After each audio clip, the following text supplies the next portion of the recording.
سورہ جاسیہ سورت نمبر 45۔ شروع کرتا ہوں اللہ تعالیٰ کے نام سے جو بڑا مہربان نہایت رحم والا ہے۔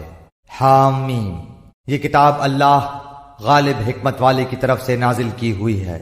آسمانوں اور زمین میں ایمانداروں کے لیے یقیناً بہت سی نشانیاں ہیں، اور خود تمہاری پیدائش میں اور ان جانوروں کی پیدائش میں جنہیں وہ پھیلاتا ہے یقین رکھنے والی قوم کے لیے بہت سی نشانیاں ہیں۔ اور رات دن کے بدلنے میں اور جو کچھ روزی اللہ تعالیٰ آسمان سے نازل فرما کر زمین کو اس کی موت کے بعد زندہ کر دیتا ہے، اس میں اور ہواؤں کے بدلنے میں بھی ان لوگوں کے لیے جو عقل رکھتے ہیں نشانیاں ہیں۔ یہ ہیں اللہ کی آیتیں جنہیں ہم آپ کو راستی سے سنا رہے ہیں۔ پس اللہ تعالیٰ اور اس کی آیتوں کے بعد یہ کس بات پر ایمان لائیں گے؟ ویل اور افسوس ہے ہر ایک جھوٹے گنہگار پر جو آیتیں اللہ کی اپنے سامنے پڑھی جاتی ہوئی سنے پھر بھی غرور کرتا ہوا اس طرح اڑا رہے کہ گویا سنی ہی نہیں۔ تو ایسے لوگوں کو دردناک عذاب کی خبر پہنچا دیجئے۔ وہ جب ہماری آیتوں میں سے کسی آیت کی خبر پا لیتا ہے تو اس کی ہنسی اڑاتا ہے۔ یہی لوگ ہیں جن کے لیے رسوائی کی مار ہے۔ ان کے پیچھے دوزخ ہے۔ جو کچھ انہوں نے حاصل کیا تھا وہ انہیں کچھ بھی نفع نہ دے گا اور نہ وہ کچھ کام آئیں گے۔ جن کو انہوں نے اللہ کے سوا کارساز بنا رکھا تھا ان کے لیے تو بہت بڑا عذاب ہے۔ یہ سرتاپا ہدایت ہے، اور جن لوگوں نے اپنے رب کی آیتوں کو نہ مانا ان کے لیے بہت سخت دردناک عذاب ہے۔ اللہ ہی ہے جس نے تمہارے لیے دریا کو تابع بنا دیا تاکہ اس کے حکم سے اس میں کشتیاں چلیں اور تم اس کا فضل تلاش کرو اور تاکہ تم شکر بجا لاؤ۔ اور آسمان و زمین کی ہر چیز کو بھی اس نے اپنی طرف سے تمہارے لیے تابع کر دیا ہے۔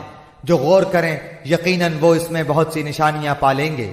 آپ ایمان والوں سے کہہ دیں کہ وہ ان لوگوں سے درگزر کریں جو اللہ کے دنوں کی توقع نہیں رکھتے، تاکہ اللہ تعالیٰ ایک قوم کو ان کے کرتوتوں کا بدلہ دے۔ جو نیکی کرے گا وہ اپنے ذاتی بھلے کے لیے، اور جو برائی کرے گا اس کا وبال اسی پر ہے۔ پھر تم سب اپنے پروردگار کی طرف لوٹائے جاؤ گے۔ یقیناً ہم نے بنی اسرائیل کو کتاب، حکومت اور نبوت دی تھی، اور ہم نے انہیں پاکیزہ اور نفیس روزیاں دی تھیں، اور انہیں دنیا والوں پر فضیلت دی تھی، اور ہم نے انہیں دین کی صاف صاف دلیلیں دیں۔ پھر انہوں نے اپنے پاس علم کے پہنچ جانے کے بعد آپس کی ضد بحث سے ہی اختلاف برپا کر ڈالا۔ یہ جن جن چیزوں میں اختلاف کر رہے ہیں ان کا فیصلہ قیامت والے دن ان کے درمیان خود تیرا رب کرے گا۔ پھر ہم نے آپ کو دین کی ظاہر راہ پر قائم کر دیا، سو آپ اسی پر لگے رہیں اور نادانوں کی خواہشوں کی پیروی میں نہ پڑیں۔ یاد رکھیں کہ یہ لوگ ہرگز اللہ کے سامنے آپ کے کچھ کام نہیں آ سکتے۔ سمجھ لیں کہ ظالم لوگ آپس میں ایک دوسرے کے رفیق ہوتے ہیں، اور پرہیزگاروں کا کارساز اللہ تعالیٰ ہے۔ یہ قرآن لوگوں کے لیے بصیرت کی باتیں اور ہدایت و رحمت ہے اس قوم کے لیے جو یقین رکھتی ہے۔ کیا ان لوگوں کا جو برے کام کرتے ہیں یہ گمان ہے کہ ہم انہیں ان لوگوں جیسا کر دیں گے جو ایمان لائے اور نیک کام کیے کہ ان کا مرنا جینا یکساں ہو جائے؟ برا ہے وہ فیصلہ جو وہ کر رہے ہیں۔ اور آسمانوں اور زمین کو اللہ نے بہت ہی عدل کے ساتھ پیدا کیا ہے، اور تاکہ ہر شخص کو اس کے کیے ہوئے کام کا پورا بدلہ دیا جائے اور ان پر ظلم نہ کیا جائے گا۔ کیا آپ نے اسے بھی دیکھا جس نے اپنی خواہش نفس کو اپنا معبود بنا رکھا ہے، اور باوجود سمجھ بوجھ کے اللہ نے اسے گمراہ کر دیا ہے، اور اس کے کان اور دل پر مہر لگا دی ہے، اور اس کی آنکھ پر بھی پردہ ڈال دیا ہے۔ اب ایسے شخص کو اللہ کے بعد کون ہدایت دے سکتا ہے؟ کیا اب بھی تم نصیحت نہیں پکڑتے؟ انہوں نے کہا کہ ہماری زندگی تو صرف دنیا کی زندگی ہی ہے، ہم مرتے ہیں اور جیتے ہیں، اور ہمیں صرف زمانہ ہی مار ڈالتا ہے۔ دراصل انہیں اس کا کچھ علم ہی نہیں، یہ تو صرف قیاس اور اٹکل سے ہی کام لے رہے ہیں۔ اور جب ان کے سامنے ہماری واضح اور روشن آیتوں کی تلاوت کی جاتی ہے تو ان کے پاس اس قول کے سوا کوئی دلیل نہیں ہوتی کہ اگر تم سچے ہو تو ہمارے باپ دادوں کو لاؤ۔ آپ کہہ دیجئے اللہ ہی تمہیں زندہ کرتا ہے، پھر تمہیں مار ڈالتا ہے، پھر تمہیں قیامت کے دن جمع کرے گا جس میں کوئی شک نہیں، لیکن اکثر لوگ نہیں سمجھتے۔ اور آسمانوں اور زمین کی بادشاہی اللہ ہی کی ہے، اور جس دن قیامت قائم ہوگی اس دن اہل باطل بڑے نقصان میں پڑیں گے۔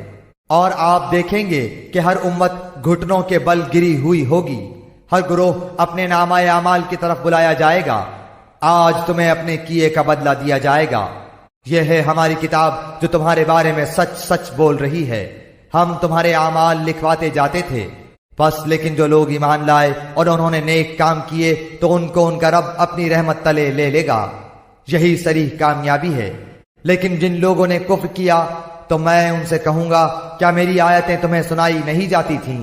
پھر بھی تم تکبر کرتے رہے اور تم تھے ہی گنہگار لوگ۔ اور جب کبھی کہا جاتا کہ اللہ کا وعدہ یقیناً سچا ہے اور قیامت کے آنے میں کوئی شک نہیں، تو تم جواب دیتے تھے کہ ہم نہیں جانتے قیامت کیا چیز ہے، ہمیں کچھ یوں ہی سا خیال ہو جاتا ہے لیکن ہمیں یقین نہیں۔ اور ان پر اپنے اعمال کی برائیاں کھل گئیں، اور جس کا وہ مذاق اڑا رہے تھے اس نے انہیں گھیر لیا، اور کہہ دیا گیا کہ آج ہم تمہیں بھلا دیں گے جیسے کہ تم نے اپنے اس دن سے ملنے کو بھلا دیا تھا، تمہارا ٹھکانہ جہنم ہے اور تمہارا مددگار کوئی نہیں۔ یہ اس لیے ہے کہ تم نے اللہ تعالیٰ کی آیتوں کی ہنسی اڑائی تھی اور دنیا کی زندگی نے تمہیں دھوکے میں ڈال رکھا تھا، پس آج کے دن نہ تو یہ دوزخ سے نکالے جائیں گے اور نہ ان سے عذر و معذرت قبول کیا جائے گا۔ پس اللہ کی تعریف ہے جو آسمانوں اور زمین اور تمام جہان کا پالن ہار ہے۔ تمام بزرگی اور بڑائی آسمانوں اور زمین میں اسی کی ہے اور وہی غالب اور حکمت والا ہے۔